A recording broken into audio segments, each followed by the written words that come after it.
Halo bro, kembali lagi di Gaptek.id dan selamat datang di GPS alias Gaptek Problem Solve ya, dimana gue bakalan tanggepin permasalahan-permasalahan komputer kalian dan semuanya tentu adalah asumsi dari komenan-komenan kalian di segmen ini ya. Jadi semoga dengan tanggapan gue ini bisa menjadi solusi dari permasalahan komputer kalian. Meskipun ya memang gak akan 100% karena gue gak ngebenerin langsung, gak ngediagnosis langsung, tapi seenggaknya bisa dikira-kira lah mana yang rusak atau yang bisa diperbaiki dari komputer kalian, baik itu di PC desktop ataupun itu di laptop. Jadi kalaupun kalian harus bawa ke service center, itu kalian bisa udah prediksi lah kira-kira mana yang salah dari komputer kalian nih. Atau mungkin ya kalian pengen bener-benerin sendiri, kalian juga udah bisa ukur-ukur kira-kira permasalahannya ada di mana. Dan untuk GPS ini memang gue udah lumayan lama nih nggak bikin karena ya gue ngumpul-ngumpulin dulu. Ditambah lagi juga banyak aktivitas di luar ngebikin video di YouTube ini. Gue kemarin masih ada ngisi acara seminar di Unpar di Bandung.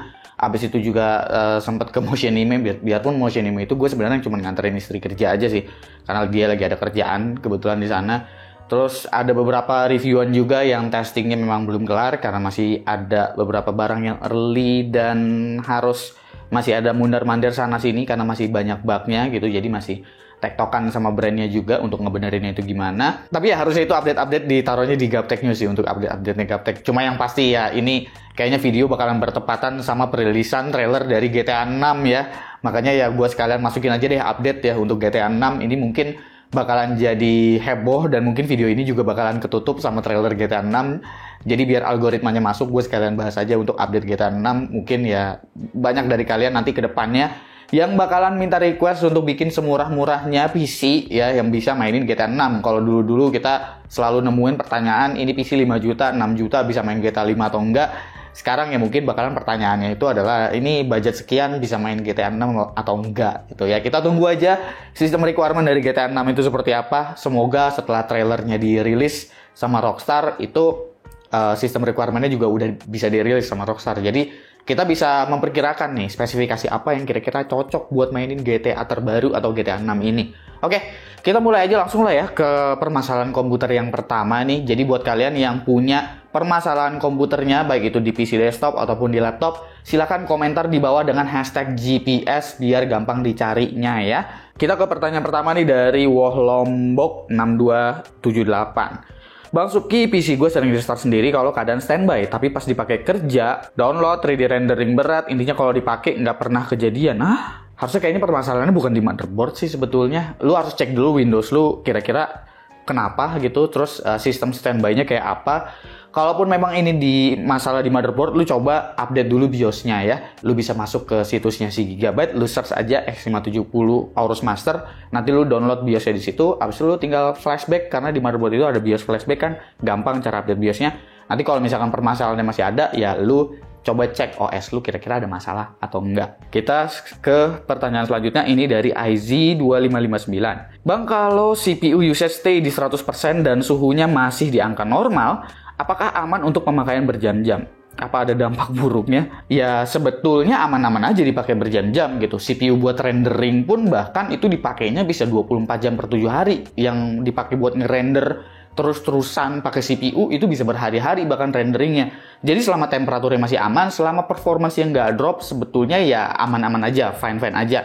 Terlebih lagi CPU zaman sekarang udah ada yang namanya junction temperature atau TJ Max. Jadi temperatur aman juga sebenarnya ini masih agak-agak rancu ya. Ini amannya tuh di berapa derajat. Ada yang di 100 derajat masih bisa klaim aman, ada yang di 95 masih klaim aman. Jadi untuk ukuran CPU adem atau enggak juga sebenarnya udah beda sekali antara CPU modern zaman sekarang dan CPU zaman dulu gitu. Tapi kalau misalkan penggunaannya terus CPU usage lu itu 100% tapi lu nggak ngapa-ngapain, lu baru harus khawatir. Karena ya kalau lu pakai juga kan jadi nge-lag. Kalau lu nggak ngapa-ngapain aja bisa load 100% berarti ada yang masalah gitu. Entah sama OS-nya, entah sama software yang lu pakai, entah ya kebanyakan biasanya kalau tiba-tiba 100% gara-gara di OS atau ada background test yang nggak jelas sih di OS-nya. Selanjutnya dari Heru Subastian. Bang mau tanya, untuk suhu normal CPU GPU yang normal berapa ya? Nah ini gue baru aja sih bahas tadi sedikit.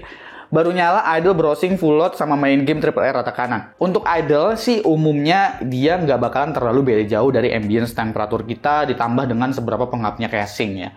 Ya paling untuk idle itu rata-rata di 30-an, tapi beberapa kayak CPU AMD Ryzen itu memang bisa tembus di 45 atau 50 derajat tergantung ambience-nya. Itu karena kalau di Ryzen dia memang untuk CPU voltage-nya agak tinggi, jadi idle-nya memang agak tinggi dan itu normal. Tapi kalau lu bicaranya ini untuk full load, ya, untuk browsing, untuk full load, habis itu untuk main game, sebenarnya ini agak-agak rancu seperti yang gue bilang tadi. Sekarang untuk CPU-CPU modern itu udah menerapkan yang namanya TJ Max, jadi bisa aja, ini tergantung dari motherboard-nya juga ya. Balik lagi nih, aspeknya luas banget, bisa dari motherboard, bisa kalau cooling enggak sih. Cooling apa aja lu bisa 100 derajat atau 95 derajat. Nanti deh, kapan-kapan gue bakalan bikin konten water cooling 360 mili dilawan dengan air cooling yang murah gitu. Ntar lu bakalan lihat temperaturnya dia bakalan sama-sama di 100 derajat Celcius dan kira-kira apa yang terjadi gitu ya. Karena CPU modern zaman sekarang ya seperti yang gue bilang tadi, ada yang TJ Max-nya kayak Intel, itu TJ Max-nya di 100 derajat Celcius. Dan Intel mengklaim bahwa jalan di 100 derajat Celcius itu aman, sesuai dengan operating temperaturnya. Jadi performance-nya yang disesuaikan, bukan temperaturnya yang dibikin adem. Mau dibikin adem, gampang. Kalau BIOS dari motherboard-nya punya thermal limit, lu tinggal kasih thermal limit, itu dia temperaturnya nggak bakalan ngelihat 100 derajat Celcius. Jadi kalau lu mau bilang, main game AAA rata kanan, abis itu normalnya itu temperatur berapa, normalnya ya sesuai dengan TJ Max 95 di AMD Ryzen 7000 series atau 100 derajat di platformnya Intel, mulai dari generasi ke-8 udah mulai ada TJ Max 100 derajat gitu deh. Tapi itu tergantung dari motherboardnya juga biasanya kalau di Intel. Izin tanya kenapa RAM aneh mentoknya di 2600 padahal RAM-nya up to 3200. Ya minimal pengennya aneh simpen di 3000 tapi nggak bisa. Speknya RAM-nya T-Force Delta DDR4 3200, prosesor i5 124F, motherboardnya Gigabyte B660M DS3H. Kalau misalkan lu udah pakai motherboard B660 ini sebenarnya bisa ya, harusnya jalan di 3200 dan easy banget sebenarnya, gampang banget. Jadi kalau lu punya RAM yang kitnya 3200, lu enable itu yang namanya XMP ya. Jadi kalau misalkan lu ubah frekuensinya doang, timing yang nggak diikutin, ada kemungkinan dia nggak bakalan booting. Ada kemungkinan ya. Ditambah lagi kalau lu cuman ngubah si frekuensinya itu jadi 3000 dan voltasenya itu dibiarkan default, biasanya voltase default untuk DDR4 tuh 1,1 atau 1,2 volt gitu ya. Gua agak lupa nih, udah lama nggak pakai DDR4. Tapi yang pasti ada profile XMP, lu cari profile XMP, lu nyalain, udah pasti booting 3200. Easy, instan, apalagi ini di platform Intel. Di platform AMD aja 3200 mah udah umum banget buat jalan harian gitu. Jadi XMP-nya coba dicek. Laptop gue Acer Nitro 5 AM51558, Core i5 12500, RTX 3050, suhu prosesor pas main game kayak di lock di 92 derajat. Dilihat dari NitroSense sama HW monitor. Udah tak coba kipas CPU ke max juga sama aja. Untuk kondisi lingkungan aman aja udah pakai cooling pad juga. Itu emang dari sananya dijaga di 90 derajat.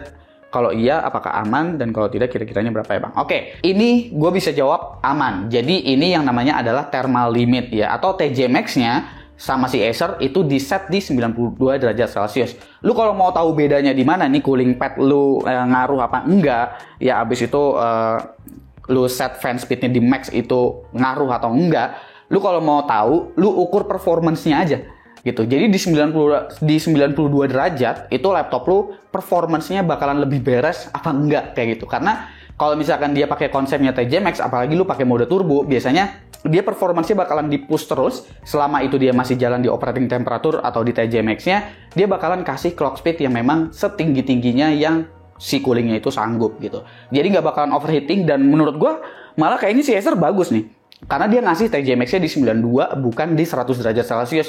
Jadi ya paling nggak itu nggak hit mentok-mentok banget paling atas dari spesifikasinya Intel. Dan menurut gue oke, fine kalau misalkan lu ketemu laptop gaming yang temperaturnya segini. Di zaman sekarang ya, kalau di zaman-zaman dulu di eranya Intel Kaby Lake mungkin gue bakalan parno sih ngeliat temperatur 92. Tapi di zaman sekarang ngelihat temperatur di bawah 100 itu gue udah ngerasa kayaknya adem ya. Dan kayaknya sekarang itu kayaknya bakalan lebih nyaman kalau misalkan kita anggap ya ini new normalnya CPU, ini kayak udah temperatur di oli mobil gitu ya, yang memang dia running very well itu di 90 derajat, nanti di atas 100 derajat baru nggak normal.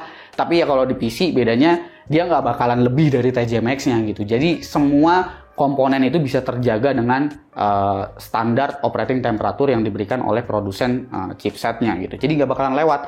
Yang bakalan turun paling performance-nya doang gitu. Kalau coolingnya jelek ya performance-nya jelek yang keluar. Kalau mau adem ya thermal limit-nya yang diturunin kayak gitu. Bang mau tanya seputar storage. Kemarin beli NVMe buat upgrade laptop tapi ternyata nggak kebaca di Windows dan Device Manager. Setelah browsing lebih dalam ternyata laptop cuma bisa baca M.2 SATA.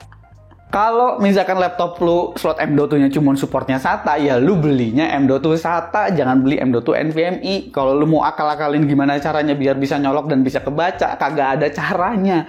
Karena protokol di motherboardnya untuk slot M.2-nya cuma bisa baca ya si SATA itu. Nggak ada jalur PCI Express-nya di M.2-nya itu. Jadi ya solusinya lu beli lagi si NVMe-nya nih kalau kayak gini ya.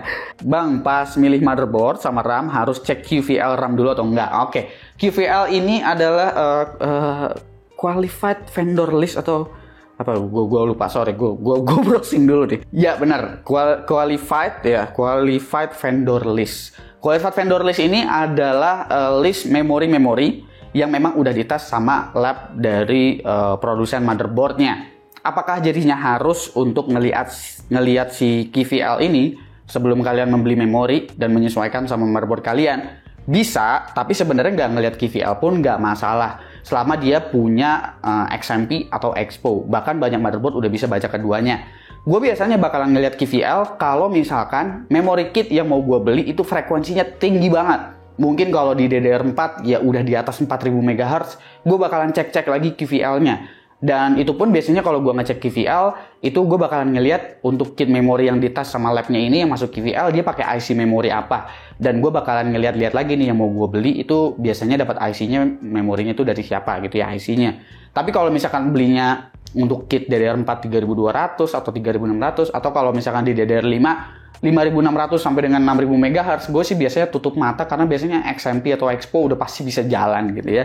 Jadi sebenarnya nggak wajib dan nggak harus banget lu ngelihat QVL ini. Tapi untuk sebagai referensi aja, lalu bolehlah cek-cek si QVL. Selanjutnya dari Nur Satria 991. Bang, kira-kira service center itu tahu dari mana ya kalau laptop itu pernah dibongkar selain lihat stiker? Waktu itu beli laptop Acer buat nambah RAM doang sendiri. Udah jelas stikernya rusak karena waktu itu beli online. Nah, apakah semisal ada permasalahan pada laptop sewaktu-waktu, masih 1 tahun dan ada yang rusak, dengan perjanjian garansi 3 tahun, apa masih bisa diterima garansinya? Ini Acer, karena laptop lu Acer ya, dan ini udah dikonfirmasi, kalau lu bongkar sendiri, dan untuk upgrade RAM atau SSD doang, mereka masih bisa cover untuk garansinya, jadi nggak apa-apa. Ini untuk informasinya sumbernya langsung dari Acer Indonesia ya, dan udah dikonfirmasi. Jadi kalau misalkan segelnya itu rusak, lu sampai sono, lu tinggal bilang aja, ini saya pernah bongkar, saya pernah upgrade RAM-nya sendiri. Nanti selebihnya mereka akan cek dari fisik-fisiknya, terutama di bagian fisik dalam. Kalau fisik luar mereka juga bakalan tutup mata, karena pasti bakalan ada goresan-goresan lah ya, dari lu bekas nyongkel-nyongkel segala macam.